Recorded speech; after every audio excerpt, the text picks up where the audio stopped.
Paymium, le premier partenaire français pour investir dans les cryptos en toute sécurité, présente Sud Radio, les incontournables de la crypto-monnaie.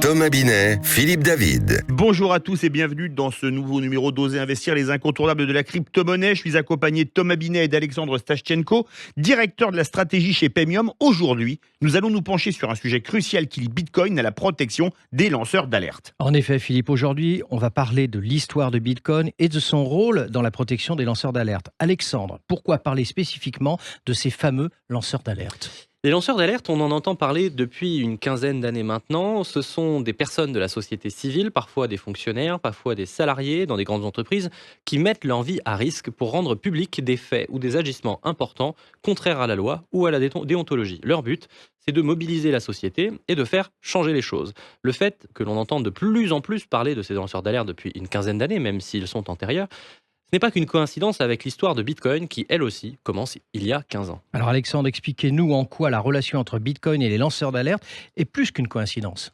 En 2010, Wikileaks, l'organisation fondée par Julian Assange, reconnue récemment d'ailleurs par l'Europe comme prisonnier politique, publie des documents sensibles révélant des abus commis par des gouvernements, notamment des informations classifiées sur des crimes de guerre américains en Irak et en Afghanistan. À partir de ce moment-là, Wikileaks fait l'objet d'une traque par le gouvernement américain.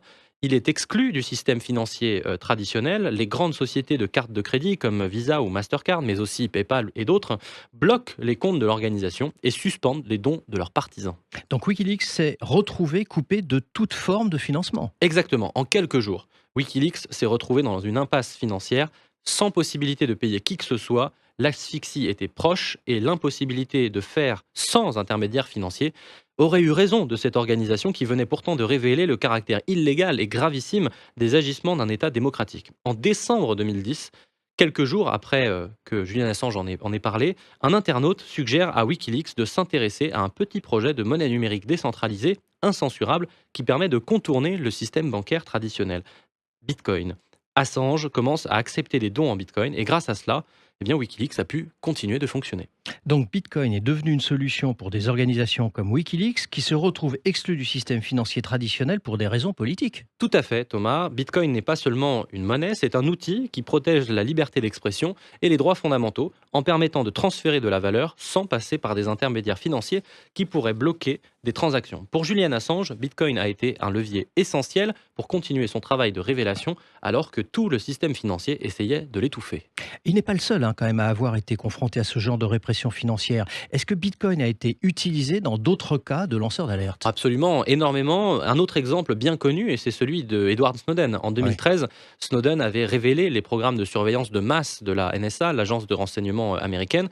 Et après ces révélations, il s'est retrouvé dans une situation très similaire à celle de Wikileaks. Il était traqué par le gouvernement américain et les structures financières traditionnelles lui ont complètement fermé les portes. Aujourd'hui encore, Snowden accepte les dons en Bitcoin pour continuer son combat pour la protection des droits à la vie privée. Alors on voit bien ici que Bitcoin joue quand même un rôle de plus en plus important pour les lanceurs d'alerte et les défenseurs des libertés civiles. Exactement. Ce que Bitcoin permet, c'est de redonner du pouvoir aux individus face à des institutions parfois oppressives. Et les institutions oppressives, ça ne manque pas. Près de la moitié de l'humanité vit sous des régimes autoritaires. Et c'est sans compter les dérives autoritaires des régimes pourtant démocratiques. Assange comme Snowden ont dénoncé des agissements des États-Unis. Oui, parce qu'en effet, les lanceurs d'alerte, par définition, défient des puissances établies, des gouvernements, des multinationales et des systèmes de surveillance. Tout à fait. Ces entités ont la capacité de couper l'accès à la monnaie classique, mais avec Bitcoin, il devient beaucoup plus difficile de les isoler financièrement. Bitcoin est donc absolument nécessaire comme ceinture de sécurité pour les démocraties, le journalisme et la capacité à manifester son désaccord avec des pouvoirs en place. Merci beaucoup Alexandre pour cet éclairage. Nous vous retrouvons mercredi prochain pour un nouveau numéro d'Oser Investir, les incontournables de la crypto-monnaie. Et on vous retrouve Thomas dimanche 9h30 dans le grand matin week-end de Jean-Marie Bordry. Sud Radio, les incontournables de la crypto-monnaie. Thomas Binet, Philippe David. avec Paymium, le premier partenaire français pour investir dans les cryptos en toute sécurité.